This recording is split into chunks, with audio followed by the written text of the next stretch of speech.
नमो तस्सा भगवतो अरहतो सम्मा संबुद्धस्सा। बुद्ध और उनका धम्म बाबा साहेब डॉक्टर अम्बेडकर द्वारा रचित कालजयी पुस्तकों के इस रचना संसार में आपका स्वागत है। आप जानते हैं कि इस समय हम लोग बाबा साहेब डॉक्टर अम्बेडकर द्वारा मूल रूप से अंग्रेजी में रचित ग्रंथ द बुद्ध एंड हिज धम्मा, इसका ये हिंदी अनुवाद आप तक पहुंचा रहे हैं। और ये जो हिंदी अनुवाद है, ये हिंदी अनुवाद भदंत डॉक्टर आनंद कौशल्यायन जी का है। तो आइए इस कड़ी में आगे बढ़ते हैं। आपको याद दिलाते चलें कि बुद्ध और उनका धम्म के तृतीय कांड का ये चौथा भाग है। और इस चौथे भाग में ये जो शीर्षक बाबा साहेब ने लिखे हैं कि आत्मा में विश्वास ये अधर्म है। अब इस शीर्षक को हमने पिछली कड़ी में भी देखा, तो जहां हमने पिछली कड़ी में ये से रोका था, वो देखिए कि बाबा साहेब कहते हैं तथागत बुद्ध की शिक्षाओं के आधार पर कि तथागत ने आत्मा में विश्वास को क्यों नकार दिया, क्यों अस्वीकार किया। तो सबसे महत्वपूर्ण बात जो तथागत बुद्ध कहते हैं कि आत्मा में विश्वास करना मतलब पुरोहित शाही को जन्म देना। अब पुरोहित शाही को जन्म देने का मतलब क्या हुआ? आत्मा में विश्वास किए तो आत्मा के मुक्ति की बात आई, आत्मा के मोक्ष की बात आई, और इसके लिए पुरोहित की जरूरत आन पड़ी।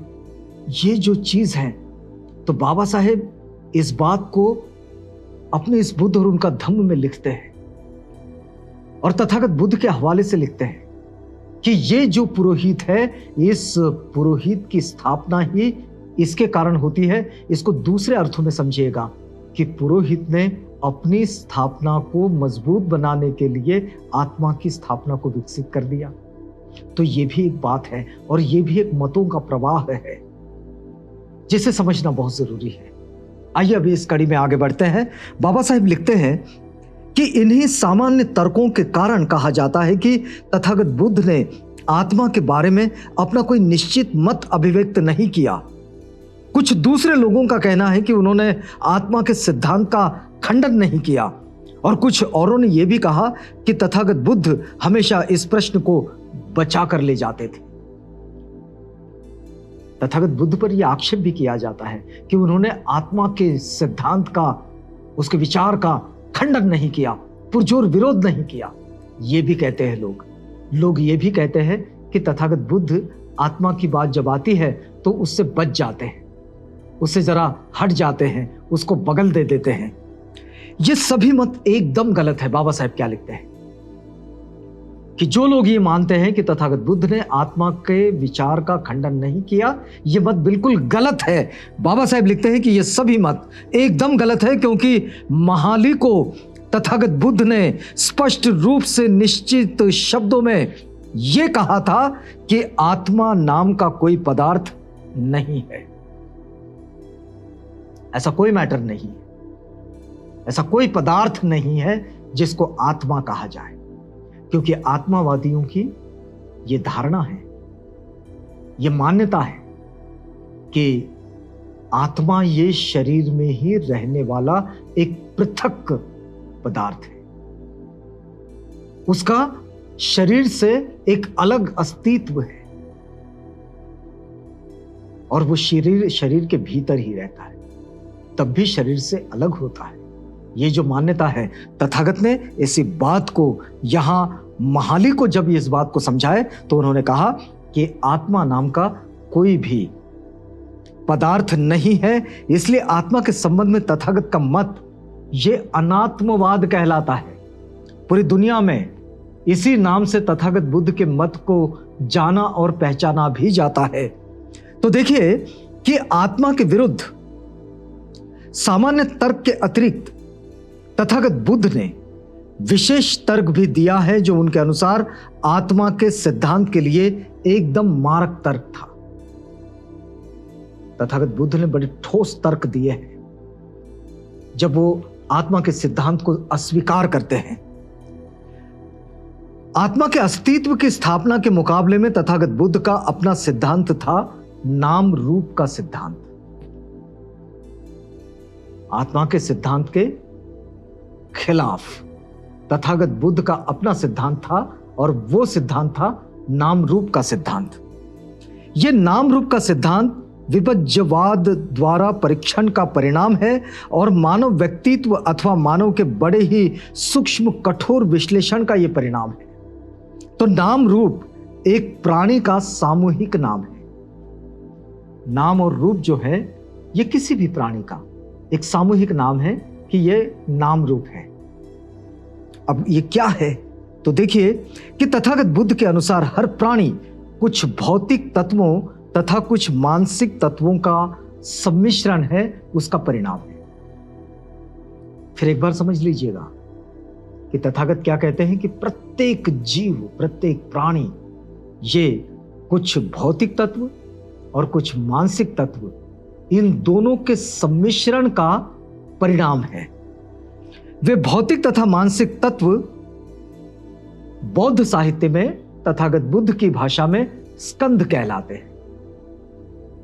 रूप स्कंद प्रधान रूप से पृथ्वी, जल, वायु और अग्नि, इन चार भौतिक तत्वों का परिणाम है। जो भौतिक तत्व है सभी जीवों के अंदर, वो पृथ्वी, तेज, वायु और अग्नि, इन चार भौतिक तत्वों का वो परिणाम है। इसके अतिरिक्त चित्त चैतसिक समूह, जिसे नाम स्कंद कहा जाता है, जिससे एक प्राणी की रचना होती है। ये बात बड़ी महत्वपूर्ण बात है। इसमें तथागत कह रहे हैं कि जिससे प्राणी की रचना होती है, पृथ्वी, आप, पृथ्वी, तेज, वायु, अग्नि, इन चारों चीजों के, पदार्थों के, भौतिक तत्वों के इकट्ठा आने पर, ये तो इकट्ठा है, लेकिन इसके साथ क्या चीज होती है? वो सबसे महत्वपूर्ण चीज कि जिससे एक प्राणी की रचना होती है, वो है नाम स्कंद। इस नाम स्कंद को हम कहते हैं विज्ञान। बाबा साहेब ने इसे लिखा है इज इक्वल टू चेतना। इस नाम स्कंद को हम विज्ञान, चेतना भी कह सकते हैं।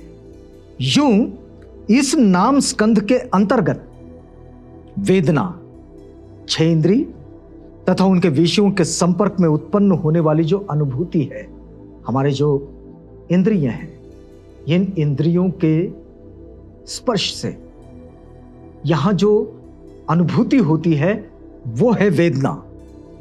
संज्ञा, संखार यानी कि संस्कार, विज्ञान भी इन तीनों के साथ शामिल किया जाता है। यानी ये हो गई चार चीजें। मतलब ये जो मानसिक तत्व जिनकी बात हो रही है, ये चार चीजों की बात हो रही है। एक तो विज्ञान, दूसरा वेदना, संज्ञा और संस्कार। वेदना, संज्ञा, संस्कार और विज्ञान, इन चार चीजों को मिलकर यह बना चित्त। अब देखिए कि इस प्रकार पूर्व के तीन चैतसिक विज्ञान को मिलाकर नाम स्कंद होता है। एक आधुनिक मानस शास्त्र वेत्ता कदाचित इसे इस रूप में कहना पसंद करेगा कि चित्त ही वो मूल स्रोत है जिससे सभी चैतसिक उत्पन्न होते हैं।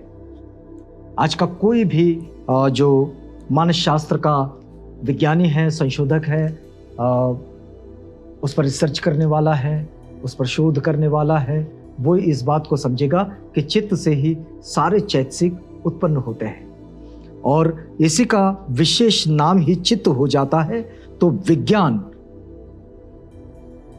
बराबर चित्त।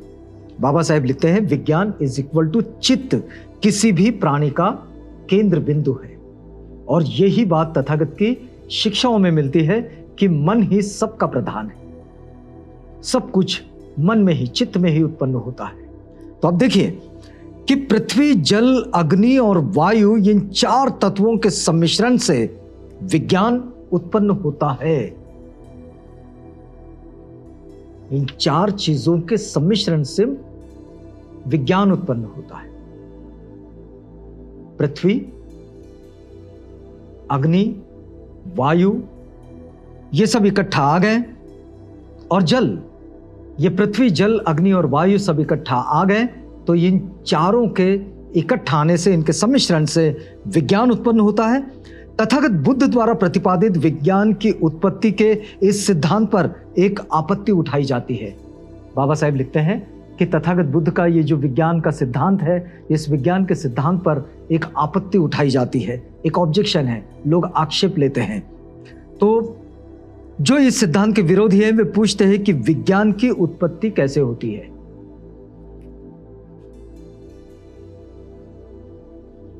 विज्ञान की उत्पत्ति कैसे होती है?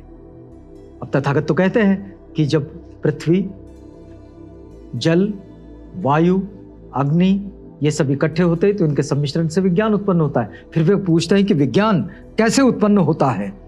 तो देखिए,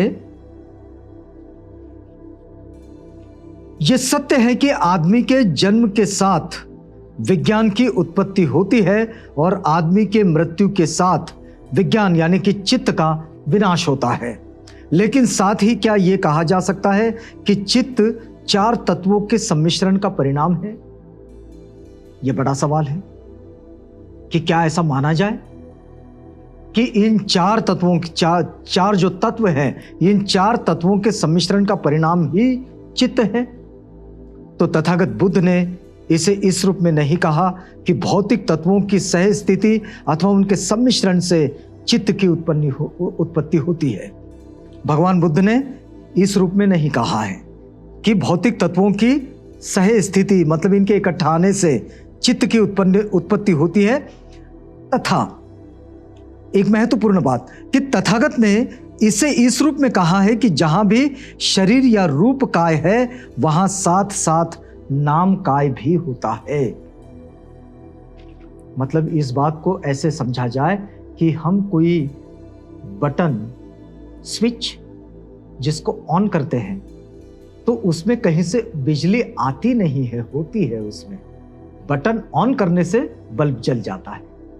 तो ये जो स्थिति है, इस स्थिति को हमें ठीक से समझना होगा। बड़ी सूक्ष्म बात है जो तथागत कह रहे हैं और इतनी सूक्ष्म बात को, जो बड़ा खास भेद है आत्मा का सिद्धांत जो पारंपरिक सिद्धांत है वो उसमें और तथागत की शिक्षा में, जिसे वे नाम रूप का सिद्धांत कहते हैं, इसमें एक बड़ा खास भेद है। और इसी भेद को इस समय बाबा साहेब समझा रहे हैं।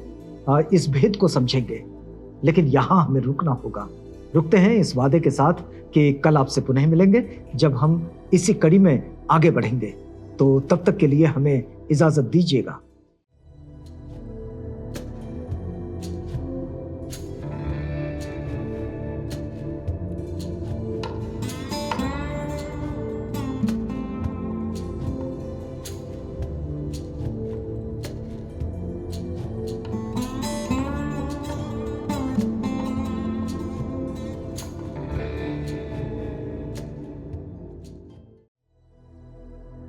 बुद्ध और उनका धम्म।